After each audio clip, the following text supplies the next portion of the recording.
Good afternoon and welcome to the 10/14/2025 Public Works Committee meeting. Now is time for a roll call and determination of quorum. Meyer. Here. Pettigrew. Here. Roberts. Here. Maher. Here. Bieberdorf. Here. A quorum is present. Thank you. Now is time for adoption of the agenda. So moved. We have a motion and a second. All in favor? Aye. All opposed? Motion passes. Now it's time for general public comment. This is a time for members of the public to discuss or express concerns to the council on any issue not on the agenda.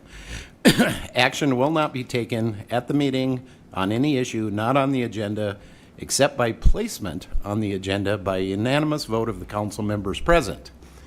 I don't have any general public comment. I don't have anybody jumping up and down, so I will close that. We'll move on to consent items. Items 1 through 14. I will open public comment. Again, I don't see anybody jumping up and down. I have nothing on the dais, so I will close public comment. And we will move on to items 1 through 14. Is there anything that anyone would like to pull on items 1 through 14? Anybody from staff? If not, I'll look for a motion. Have a motion to approve in a second. All in favor? All opposed? Motion passes. Now we will move on to non-consent items. I will open public comment. Again, nobody jumping up and down. I will close public comment. We will move on to item 15. PW 101425-12, introduction and first reading of an ordinance promoting pedestrian safety and the orderly flow of traffic by prohibiting pedestrians from occupying certain medians by adding section 12.12.14 to the Rapid City Municipal Code. Mr. Pettigrew, you have the floor. Thank you, Councilman Roberts. Could I direct a question to our fire chief, please, on this issue?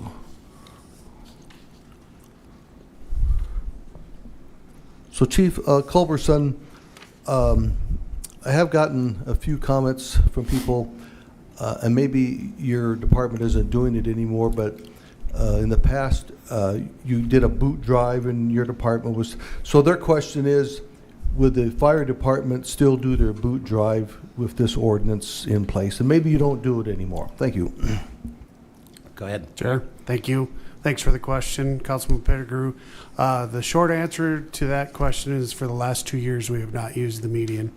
2 years ago, we got together with the MDA, and actually the Fill the Boot is an International Association of Firefighters, our union, that runs that. And so we discussed about the safety of that back then, and made a decision not to move forward with allowing them to be there. So now they're all on private property and are there at the express consent of the property owner.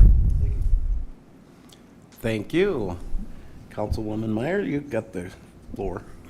Thank you, Mr. Chair. I have a question for whoever can answer it.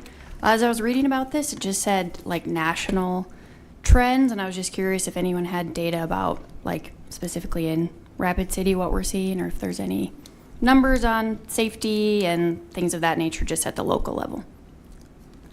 Go ahead, Mr. Landine. Thank you, Mr. Chair.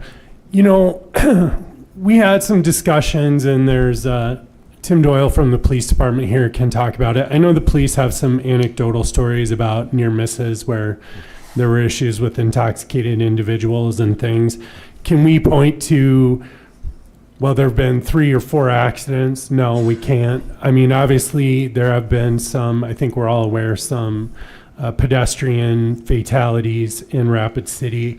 Can I say they are related to somebody in the median, either holding up a sign or asking for money? No, but you know, kind of the discussion we had when this ordinance was floated is, do you want to wait for something to happen? I would just point out this doesn't ban people from being in all medians. There are standards for what a safe median for pedestrian sheltering is, and it's usually related to a number of factors, one of which is the size, obviously, of the median and the surface and what it's like. Also, the nature of the roadway in which the median is located. So I think a good example is if you look at like the median on Omaha Street and I-190, the turn lane there, you will see people there. It's not very wide. The traffic's heavy. It's not a good location. It's not safe for pedestrians. Likely that would be a location. However, if you look at West Boulevard, there's a median all the way down West Boulevard. It's very wide. It's grass. You see people walking their dogs. The traffic is 25 miles an hour. We would not prohibit, probably could not prohibit people from being in those medians. So this ordinance really allows some flexibility for the city engineer, probably through the traffic engineer, to determine which medians meet the safety requirements based on the standards and post those.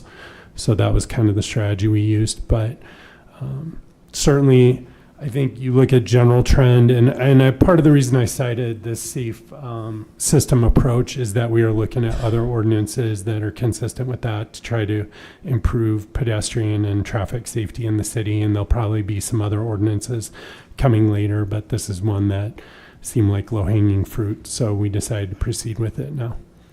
Thank you. I yield. Go ahead, Mr. Mayor. Yeah, I just have one more question about this. Will the medians where it is prohibited, will there be signage? Yes. Okay, thank you. That's how we can enforce it. The city engineer will sign those medians, and then that will allow enforcement. The ordinance prohibits occupying a median that's been signed.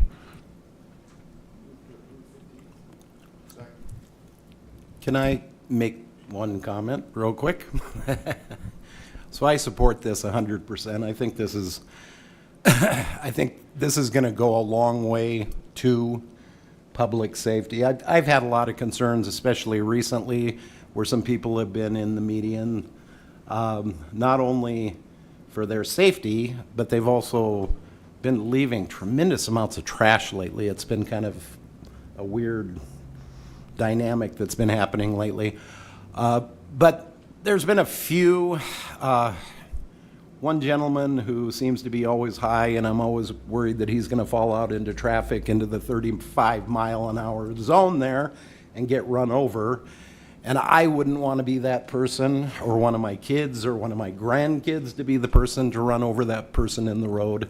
I think that, we have to take this seriously. If you look at what's been happening in the last few years in some of these medians, one that really stands out in my mind was a gentleman with his young daughter that was in the median for months and months and months, and I was always concerned that that little 4 or 5-year-old was going to run out into traffic. So I think that this is something that is a good step forward in keeping our citizens safe. Go ahead, you can have the floor again. I'm going to push the button.